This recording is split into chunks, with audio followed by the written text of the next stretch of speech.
Well, greetings and welcome to today's story. Today I'm reading a story that I wrote called Shipwrecked. It's available on Amazon. You can see the picture of the cover here.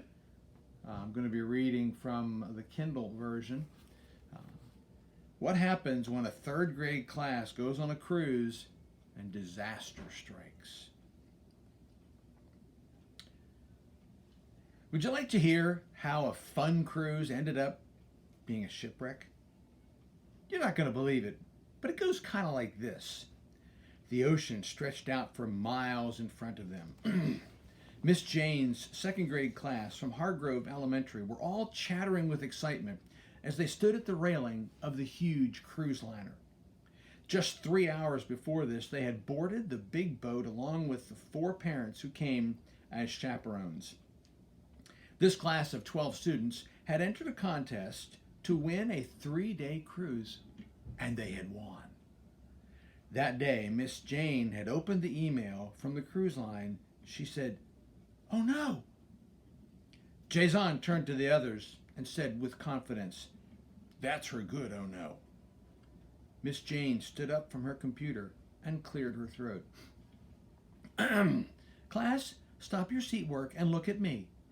She waited just a moment until all eyes were on her. "Remember that contest we entered?" She paused again and looked at each of them without saying a word. Jason raised his hand and waited like he was supposed to wait. Miss Jane nodded to him. "What contest?" he asked. Miss Jane's face lit up like a light bulb. "The contest we entered last month to win a cruise for the whole class." She paused another time, probably just to make the class more excited. "We won!" she shouted. The class went crazy for a few minutes. In fact, they were so loud that the principal poked his head in the door and asked, "What's going on?" "We won!" was all Miss Jane said. Mr. Alonzo seemed to know what she was talking about. He stepped into the room and danced a little happy dance for about 5 seconds before he stopped and became instantly serious. "That's great, Miss Jane. Good job, students. When do you leave?" "Miss Jane ain't told us yet," Ilaria said. "It is next week, sir. May we have your permission to go?" Mr. Alonzo looked like he was going to say no. Then said, "Well, if it's next week, yes. But you'll have to have class on the cruise ship for at least 1 hour each day. Testing begins the week after you get back. And of course, Miss Jane, you must get all the proper forms signed by the parents. How many chaperones are allowed to go?" "5, she said. Jason raised his hand again. "Yes, Jason." Uh, can Mr. Alonzo come with us?" Silence from Miss Jane. Then, "Of course, if he wants to come." "I would love to come." Mr. Alonzo was actually pretty cool as far as principals go. He would be fun. And that was how it all began. The forms were sent home and returned, and the other chaperones, besides Mr. Alonzo, were chosen. That was kind of hard because everybody wanted to come. And now here they were, breathing in the fresh ocean air and having fun. As far as they could see in every direction, it was ocean, ocean, and more ocean. There were these really neat flying fish. Mr. Alonzo said he had never seen flying fish, but Jason showed him. As long as the students were with one of the chaperones, they could go anywhere in the big ship they wanted to go.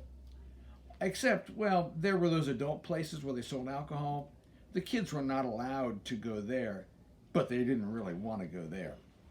There were so many other things to explore, like the heated pool, complete with a sliding board with water running down it, a hot tub they could only get in with their chaperone, and only for 20 minutes, and so many restaurants and gift shops and other places to eat that it was hard to count. There was even that sign for the special chocolate dessert buffet at midnight on the second night of the cruise. Ilaria asked if they could go to it. Mr. Alonso said no. Well, there were still lots of other fun things to do. They chose a spot for their daily review time up on the top deck where the blazing sun warmed everything, but where there was a large tent-like shelter where they could be out of the sun. They had just sat down the second afternoon of the cruise and were starting to quiet down when a loud siren startled all of them. It was followed by a huge explosion that shook the whole boat. Kids started to cry, and the chaperones looked at each other with questions on their faces. Just after the explosion, a voice came over the loudspeaker. "Please be calm. There has been an explosion in our engine room. We are taking on water. Please get to a lifeboat immediately." Many people were already crowding around the lifeboats near the middle of the ship. Mr. Alonso took charge right away. "This way." He started toward the back of the boat, away from the crowd. "There's another lifeboat back there." He motioned ahead of them and started walking. All the kids were too scared to do anything but obey. He was right. There was the lifeboat just behind a large smokestack. There were 3 crewmen already there waiting to help them. They had to climb up this ladder thing to get into the boat, and once they all got settled in a seat, the crewmen lowered the lifeboat into the water. The lifeboat was rocking back and forth from the waves in the ocean, even though it was right next to the cruise ship. They could see no other lifeboats near them because they were at a different place on the huge boat. The crewmen from up on the ship yelled down to them, "Let the ropes go from the front and the back." Mr. Alonso let the ropes go in the front, and Mr. Paul let them go in the back of the boat. Mr. Alonso told the 4 biggest boys to grab the oars. The boat was free. Up on the ship, the crewmen shouted, "Go that way! There's an island not too far away. Help should be on the way soon." The waves began to splash over the sides of the boat as they slowly moved away from the huge cruise ship. After they had rowed about 15 minutes, the boys got tired of rowing, and the 2 other chaperones took over, along with Mr. Alonso. Miss Jane was quiet. A tear trickled down her cheek. Jason noticed. "It'll be okay, Miss Jane. There's an island close." She smiled. Just then, they heard another loud explosion, and everyone looked back at the big cruise ship. While they looked, another sound, a really loud sound, like something cracking and breaking. It scared all of them. While they watched, the big cruise ship broke in half and sank. The children all gasped. Miss Jane looked really upset now. There were some pretty big waves from the sinking cruise ship, but they held on tightly, and soon the waves died down. Everyone was all right. At first, after the waves calmed down, they saw the other lifeboats on the other side of where the big cruise ship used to be. They were all going a different direction. "Don't they know there's an island this way?" Ilaria asked. "Maybe there are other islands," Patricia said. She was a very tiny girl, and everyone was surprised that she wasn't crying. Some of the girls were sitting really close to each other, and some had their arms around the ones that were more scared. The boys were all looking around with eyes bright with excitement. Do you think there'll be monkeys on the island when we get there?" Ernie was a taller boy than the others, who was always reading Diary of a Wimpy Boy books. Mr. Alonso smiled and said, "Maybe. Who knows?" The sun was very hot. Miss Jane found a bag of emergency stuff under the front of the boat. There was sunscreen in it. She made sure that everyone put on lots and lots of sunscreen. She insisted that even Mr. Alonso put on sunscreen. She said it's bad enough that they were in a lifeboat. They didn't need anybody getting sunburned. The sun was just starting to sink toward the horizon when Mr. Alonso shouted, "Island ahead!" They all turned around and looked. Sure enough, there right in front of them was a beautiful island. It had palm trees all over it and a large mountain with a high peak in the background. There were lots and lots of trees with lots and lots of sandy beach in front of lots and lots of trees. But before they could count to 100, the front end of the boat got stuck on something under the water and stopped. They all looked at each other. "What is it, Mr. Alonso? What happened?" All the kids seemed to be asking the same question at the same time. The waves kept coming and hitting the boat, pushing the back end from side to side, but the front was still stuck. They were still about 75 feet from shore when the boat creaked very loudly.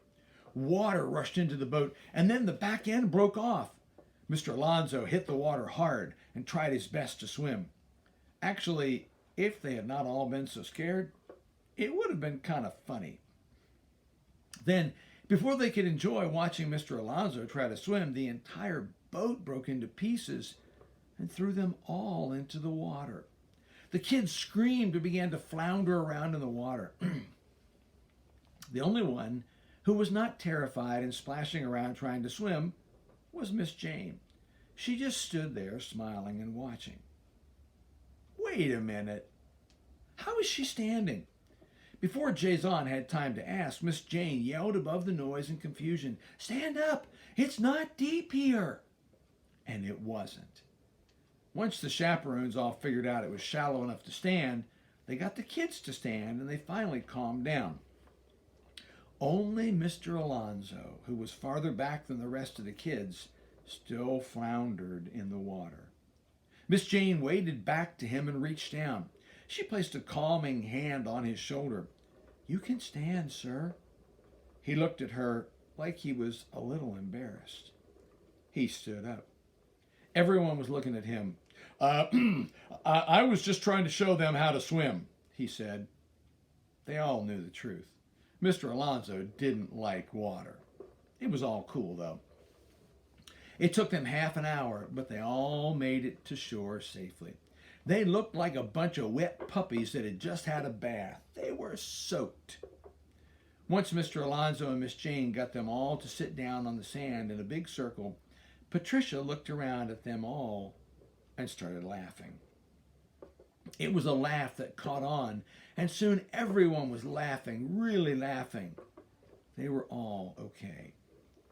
Behind the place where they were sitting was a pretty palm tree, and if the kids looked at it just right, it looked like the palm tree was painted onto the huge setting sun behind it.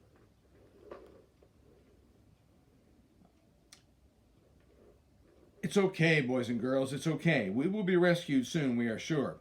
But the first thing we have to do is find out if this island is safe.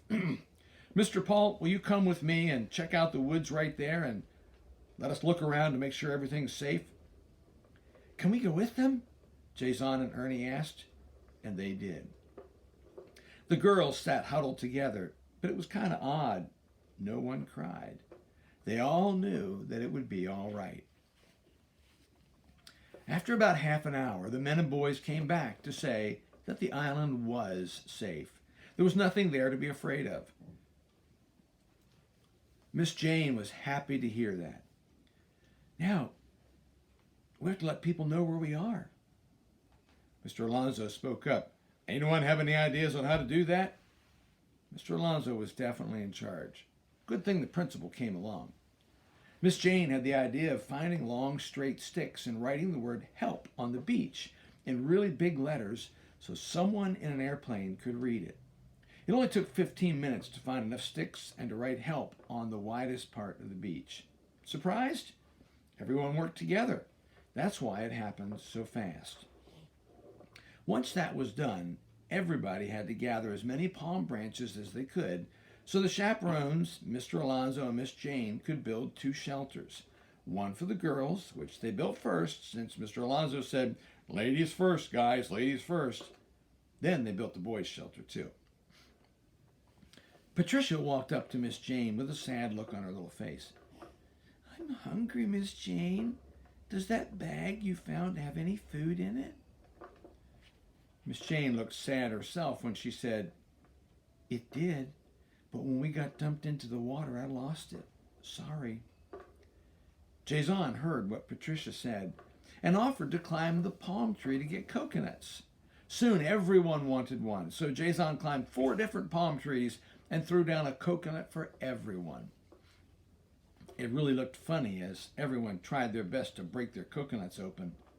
The best way to do it turned out to be by pounding the coconut on a large rock that was right at the edge of the tree line.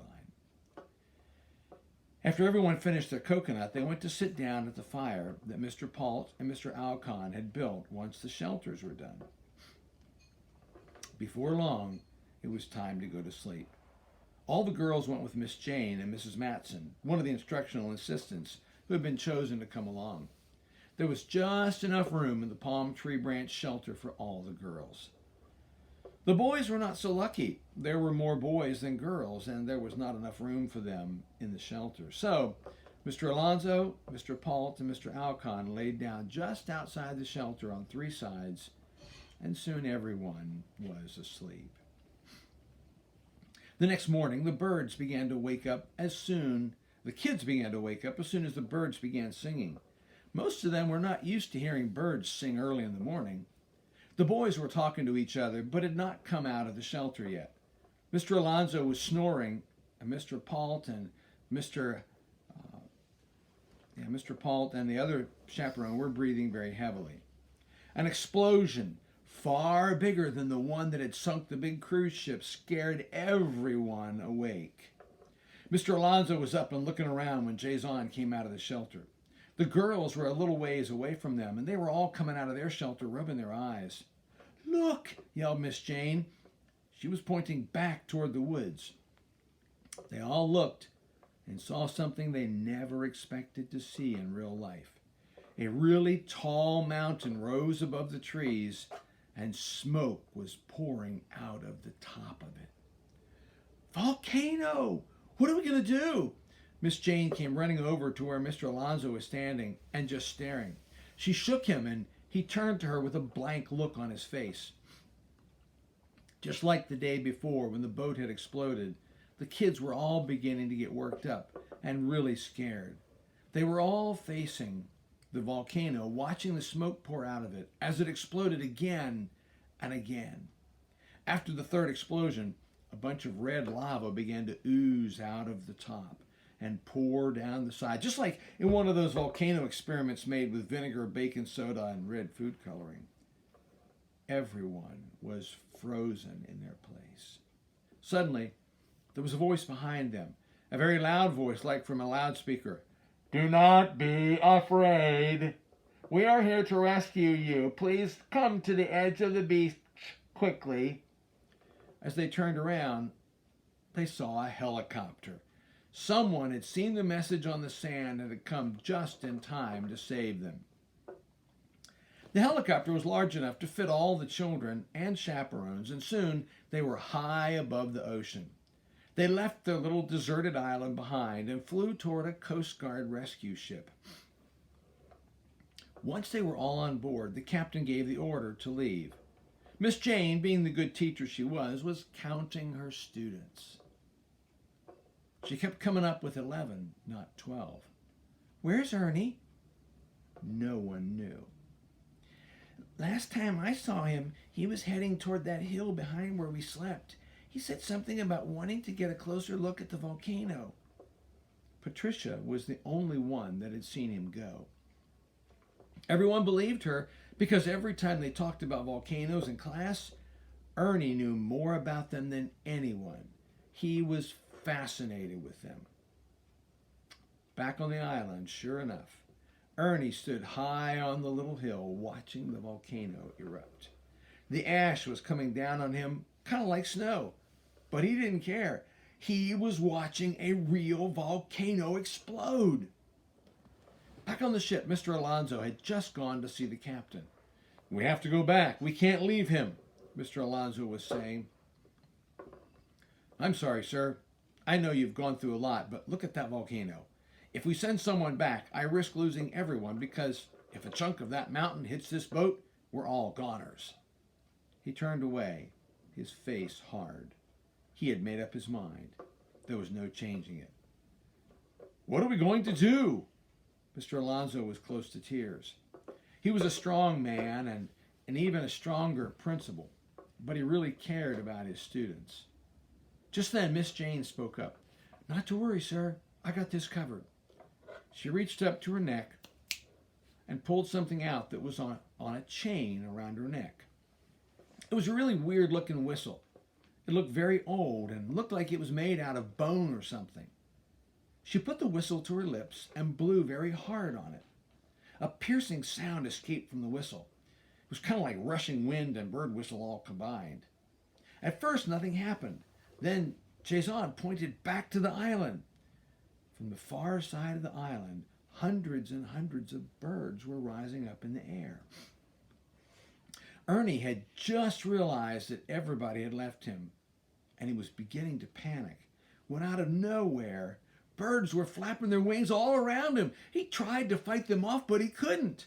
There were too many of them. He was sure that these poor birds were so scared of the volcano that they were going to eat him. Instead, about 50 of the birds grabbed Ernie's clothes, his arms, his hair, his legs and feet, and every part of him they could hold on to.